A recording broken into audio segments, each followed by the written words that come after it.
रात का समय था। ठंडी ठंडी हवाएं चल रही थी और उस हवाओं के साथ कुत्ते और भेड़ियों की आवाज भी आ रही थी। रामपुर जंगल के किनारे एक बड़े से खेत में गेहूं की फसल के अंदर दो भूतिया चिड़िया की आत्मा बैठकर फसल काट रही थी। तभी सुंदरी भूतिया टूनी चिड़िया की आत्मा से बोलती है, ए टोनी, मेरे को तो बहुत ही ज्यादा प्यास लग रही है। मैं तो फसल काटते काटते थक गई। वैसे भूख मुझे भी लग रही है। ऐसा करते हैं, थोड़ी देर इंतजार करते हैं। अगर कोई पक्षी यहाँ आता है तो तुम उसका खून पीना और मैं उसका मांस खा लूंगी। इस तरह तुम अपनी प्यास बुझा लेना और मैं अपनी भूख मिटा लूंगी। फिर भूतिया टूनी चिड़िया की आत्मा और सुंदरी की आत्मा गेहूं की फसल के अंदर बैठ जाती हैं। तभी वहाँ से कड़कनाथ सेठ गाना गाते हुए अपने घर की तरफ जा रहा था। चांदनी चांदनी रात है, रात के नशे में कोई बात है। कड़कनाथ की खुशबू उन दोनों भूतिया चिड़िया की आत्मा तक पहुँच जाती है और उसकी खुशबू को सूंघकर सुंदरी बोलती है, अरे टोनी बहन, मुझे पक्षी के खून की खुशबू आ रही है। मेरी तलब बढ़ती जा रही है। जाओ, जाकर जल्दी से उस पक्षी को पकड़कर मेरे पास ले आओ। उसकी बात सुनकर भूतिया टूनी चिड़िया की आत्मा उड़कर इधर उधर देखने लगती है कि तभी उसे कड़कनाथ दिखाई देता है और वो अचानक ही कड़कनाथ सेठ के पास आ जाती है। भूतिया टूनी चिड़िया की आत्मा को देख कड़कनाथ सेठ की सिट्टी बिट्टी गुल हो जाती है। भूतिया, यहाँ तो भूतिया चिड़िया की आत्मा है। अरे बाप रे बाप, मुझे क्या पता था कि मेरे गेहूं के खेत में चिड़िया की आत्मा होगी। अगर मुझे पता होता तो मैं यहाँ कभी नहीं आता। इतना कहकर कड़कनाथ सेठ वहाँ से भागने लगता है। तभी भूतिया टूनी चिड़िया की आत्मा उससे बोलती है, नहीं कड़कनाथ, मैं तुझे नहीं छोड़ सकती, क्योंकि मेरी बहन माँ बनने वाली है और उसे बहुत प्यास लगी है। इसलिए उसकी प्यास बुझाने के लिए मुझे तो तुझे मारना ही होगा। और वैसे भी तुम मुझे भूल कैसे सकते हो? मैं वही हूँ जिसको तूने अपनी फसल काटने को दी थी। इतना कहकर भूतिया टूनी चिड़िया की आत्मा कड़कनाथ सेठ को मार देती है। सुंदरी कौवी की आत्मा उसका सारा खून पी जाती है। कड़कनाथ सेठ को मारने के बाद एक बार फिर वो दोनों अपनी फसल को काटने लगती है और जैसे ही सूरज निकलने वाला होता है तभी भूतिया टूनी चिड़िया की आत्मा बोलती है, अरे सुंदरी बहन, सुबह होने वाली है, जल्दी यहाँ से गायब हो जाओ, वरना जैसे ही सूरज की रोशनी हम पर पड़ेगी वैसे ही हम जलकर मर जाएंगे। ये सुनकर वो दोनों वहाँ से गायब हो जाती हैं और इस तरह भी एक बार फिर रात होती है। वो दोनों भूतिया चिड़िया की आत्मा एक बार फिर गेहूं के खेत में अपनी फसल काटने लगती है। इस तरह अगर उस फसल के पास कोई भी पक्षी आता तो वो दोनों से मार देती। ऐसे ही एक बार की बात है, टुनटुनी चिड़िया उस गेहूं की फसल के आगे से जा रही थी। तभी भूतिया टूनी चिड़िया की आत्मा उसके सामने आ जाती है और टुनटुनी पर हमला करने जाती है। जैसे ही वो टुनटुनी पर हमला करती है वैसे ही भूतिया टूनी चिड़िया की आत्मा को एक झटका लगता है और वो पीछे हट जाती है। तू कौन है और मैं तुझे छू क्यों नहीं पा रही हूँ? क्योंकि मैं कोई मामूली चिड़िया नहीं बल्कि एक पंडित की पत्नी हूँ। मेरे गले में जो लॉकेट है वो तुम्हें मुझसे दूर कर रहा है। मैं जानती थी कि यहाँ पर दो भूतिया चिड़िया की आत्मा है और वो पक्षियों को मार देती है। तो मुझे सच बता, आखिर तू ऐसा क्यों कर रही है? हम पक्षियों ने तेरा क्या बिगाड़ा है? आज से कुछ समय पहले की बात है, मैं और मेरी बहन सुंदरी बहुत ही गरीब थे।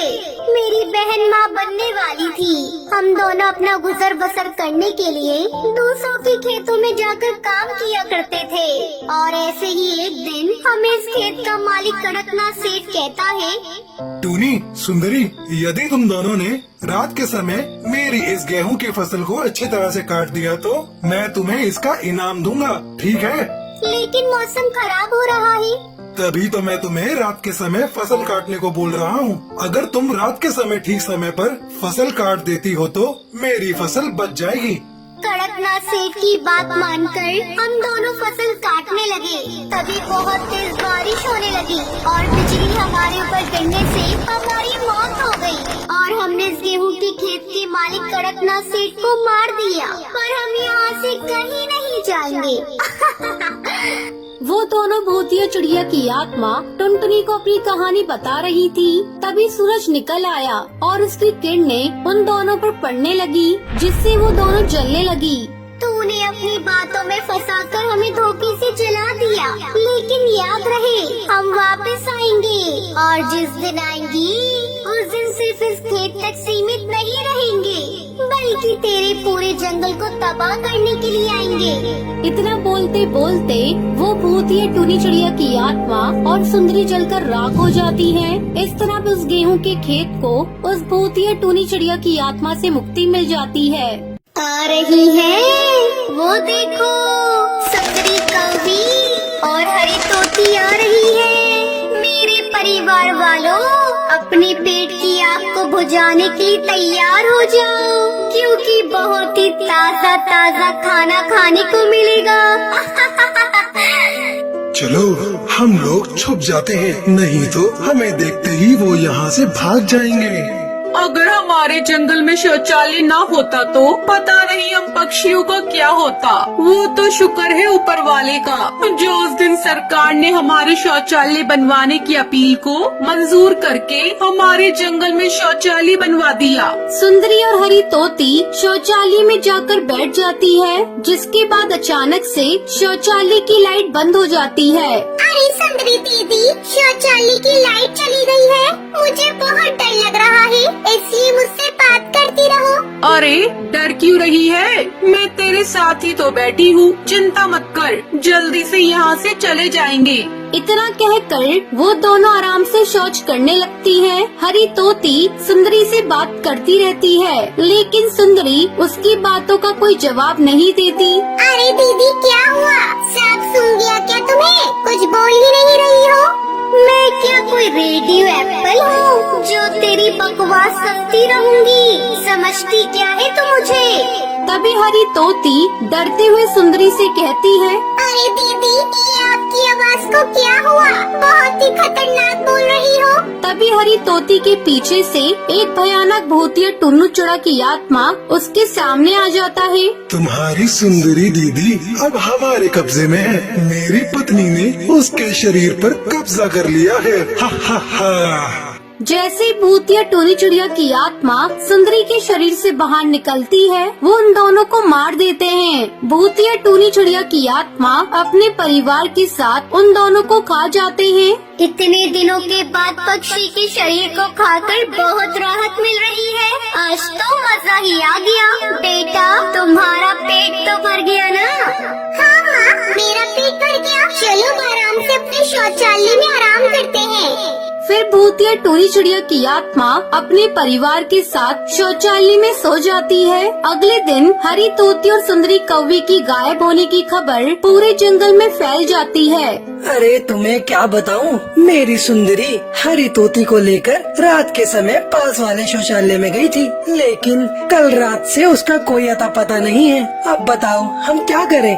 अरे बेवकूफ, तुम दोनों ने रात के समय उन दोनों को शौचालय भेजा ही क्यों? क्या तुम्हें नहीं पता वहाँ पर एक भूतिया टूनी चिड़िया की आत्मा का परिवार रहता है, जो रात के समय वहाँ पर जाता है और पक्षियों को मार देते हैं। हे भगवान, क्या अनर्थ हो गया। हमें तो इसके बारे में कुछ पता ही नहीं था।